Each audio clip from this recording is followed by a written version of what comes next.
Já estão falando até que já foi contratado, né? O jogador chileno, o Cristian Zavala, né? Cristian Zavala, né? Jogador de 1,70 m, jogador que tem 25 anos de idade, né? Começou em times pequenos do Chile e que vai ficar livre no mercado no final do ano, deste ano de 2025, o que simplesmente facilita aí a chegada dele para o São Paulo, neste momento, tá? Ou seja, é um jogador que vai chegar com custo muito baixo, tá? E a questão que as pessoas colocam é se de fato este seria um jogador interessante para o São Paulo. Deixa eu falar uma coisa para vocês aqui. Se você for no YouTube, provavelmente você vai encontrar lances importantes do Sabala, tá? Agora, também você precisa entender que esses lances eles são editados, né? Esses lances nada falam sobre o que o jogador não fez durante a partida, né? Uma edição vai considerar, evidentemente, aquilo que o jogador faz. E em virtude desses vídeos que circulam na internet, no YouTube especificamente, em virtude disso aí, é muito provável que você vai discordar da análise que eu vou fazer aqui. Paciência, tá? Não posso praticar demagogia com uma torcida que é a respeito de, né, razões pelas quais enfim, eu respeito, né? Mas muitos dos torcedores do São Paulo foram embora do canal, deixaram de apoiar o canal e tá tudo muito bem, tá?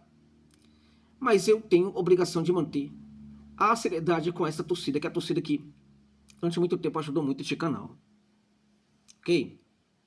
Eu tenho que fazer, portanto, uma análise honesta aqui sobre o Cristiano Zavala.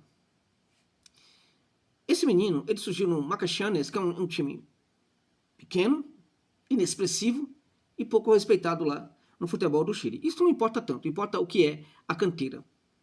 Importa o que é o trabalho da base, trabalho sobre o jogador na base, né? Isso eu acho que importa muito mais, né? Porque há clubes que conseguem fazer um trabalho interessante na categoria de base, na canteira. O que significa isso? Significa que há profissionais que trabalham, por exemplo, o chute do atleta, o avanço, o arranque, o retorno, a recomposição e tudo mais.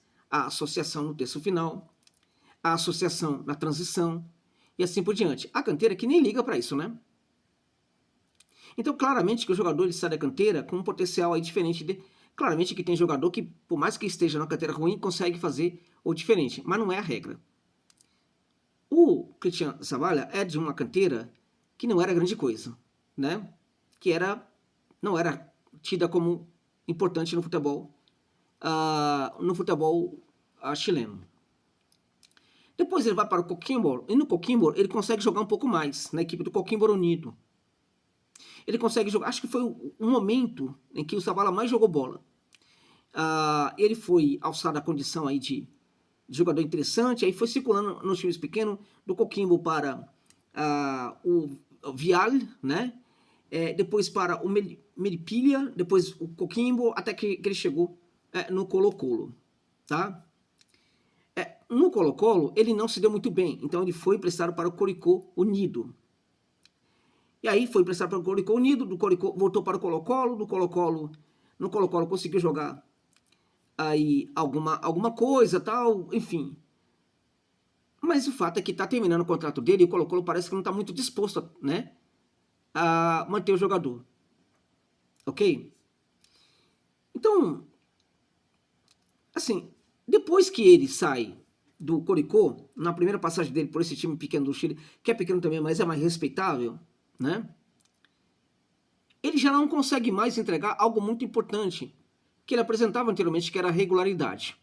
Eu diria para você que de lá para cá, né, 2018 para 2019, o Zavala nunca mais conseguiu recuperar essa regularidade. É um jogador que consegue ter alguns momentos bons, pouquíssimos momentos muito bons e muitos momentos em que ninguém sabe que ele existe, né? Você está lá na arquibancada vendo o seu time e você vê o seu time, mas ainda assim não consegue ver o Zavala. Então ele é do tipo que busca buraquinhos no campo para se esconder? Não é desse tipo. Ele é um jogador que tenta, mas que nem sempre consegue gerar esta associação. Tem um problema com esse jogador, porque ele faz tentativa, mas ele não consegue entregar uma associação de qualidade. E quando isso não ocorre, ele some da partida. Não é que ele some porque ele quer sumir e cava buraco para se esconder. Ele some porque ele não consegue jogar. né? Aí no jogo seguinte, ele aparece e vai lá e faz um gol assim, bonito, né? Chutando de fora da área, tem um remate interessante de fora da área. Então as pessoas falam, pô, que legal. Né? O jogador realmente dá para confiar nele. E ele é isso. Cristiano Zavala é isso. Um jogador que de vez em quando dá um belo chute e faz um gol, né?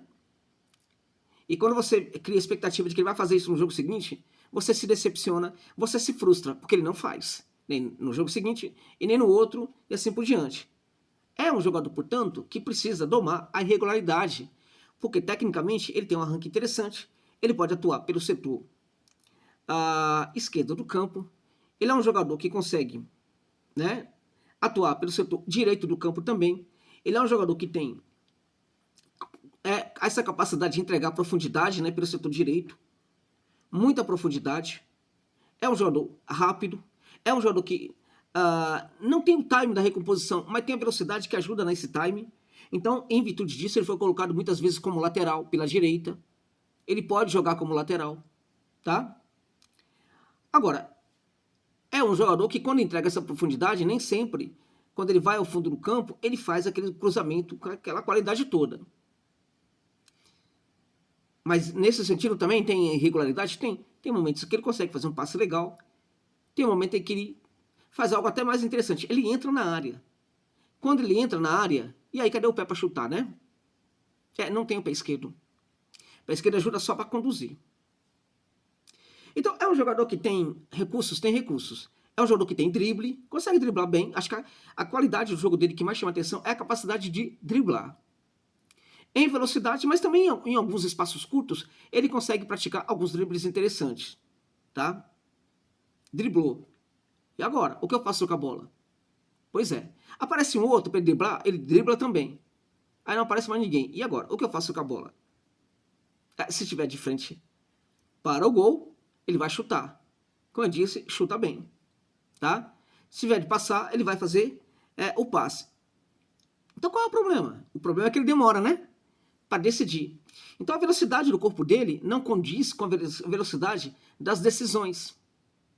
E às vezes ele se perde justamente nisso aí, né? Ele pensa o que fazer, né? Toma a decisão do que fazer, mas numa lentidão muito maior em relação à movimentação do seu corpo. E às vezes ele chega à conclusão do que tem que fazer quando a bola já saiu, quando o goleiro adversário já fez o lançamento, quando a bola está em disputa lá na área do time dele e assim por diante. Quando sai o gol, ele ainda está pensando ainda. Né? Ou já chegou, está chegando ali à conclusão do que tem que fazer. É um jogador que pode, em algumas partidas, ser muito interessante. É um jogador que em outras não. Pode ser que ele chegue ao São Paulo e o São Paulo seja o clube da carreira dele, né? Em que ele consiga jogar muita bola e fazer a diferença. Mas esqueça os vídeos do YouTube. Esse jogador é irregular. E nunca conseguiu convencer ninguém no Chile. Tá? Ele pode dar muito certo no São Paulo.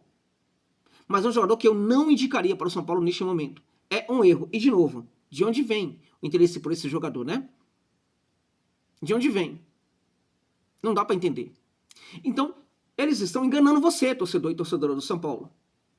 Anunciando tal, né? Enfim, não anunciaram, mas essa possível contratação, ou com interesse manifesto de outros jogadores aí, que, com algumas exceções, né? São jogadores que não vão mudar esse time do São Paulo. São Paulo precisa de jogadores. Se o São Paulo não tem dinheiro para contratar grandes jogadores, o São Paulo tem que aperfeiçoar o seu trabalho do scout para encontrar os bons e os grandes jogadores que são desconhecidos. Ninguém parece que se preocupa com isso, né? Porque os nomes que estão aparecendo, com raras exceções, não são nomes muito interessantes. Gente, tem profissionais no São Paulo que trabalham no scout, né? Que recebem salário do clube por causa disso. Esse pessoal trabalha mesmo? Ou, se trabalha, né, o trabalho deles é levado a sério, porque o que a gente está vendo é palhaçada. Porque o nome do Zabala não é uma oportunidade. Esse jogador é o típico jogador que, para você ter ideia, tá? Que o Fortaleza tem buscado no mercado. Fortaleza, que claramente tem muito menos recursos do que o tricolor do Morumbi, né? Então assim, porque o Fortaleza ainda entende que é um clube com pouca condição, por isso que vai atrás de certos perfis. O São Paulo está indo atrás dos mesmos perfis, tá? Então esse tipo de contratação é para enganar você, é para dizer que eles estão trabalhando. Esse bando de vagabundo não trabalha, gente. Esse bando de vagabundo não trabalha, mas estão enganando você. apresentando nomes como o Sabala, que pode ser contratado aí para ser atacante do São Paulo. Ele chega, provavelmente ele chega, né, para anunciar para você que eles estão trabalhando. Agora, a possibilidade de que esse jogador chegue para não fazer nada e virar mais um é muito grande. Não estou torcendo para que isso aconteça, não vou torcer para que isso aconteça, para que isso possa acontecer. Agora, é de novo aquela situação em que nós precisamos contar muito com as circunstâncias, com a sorte, para que a coisa funcione. Porque se nós contarmos com aquilo que interessa para a análise, que é o que o jogador vem fazendo até agora, precisamos concluir que é fria. Não estamos falando de reforço. Estamos falando de mais um jogador que vai receber salário do clube e que provavelmente não vai entregar grande coisa para o clube. Eu estou colocando no provável em virtude de que nós nunca sabemos o que pode ser a adaptação do atleta. Ele pode ser horrível e em virtude até mesmo de uma boa adaptação, ele pode até se tornar a solução. Pode ser que no São Paulo ele tenha o grande momento da carreira dele. Mas como eu disse, a análise se esgota naquilo que o jogador fez até agora e não em cima daquilo que o jogador pode fazer a partir de então. Tá bom, gente? É isso.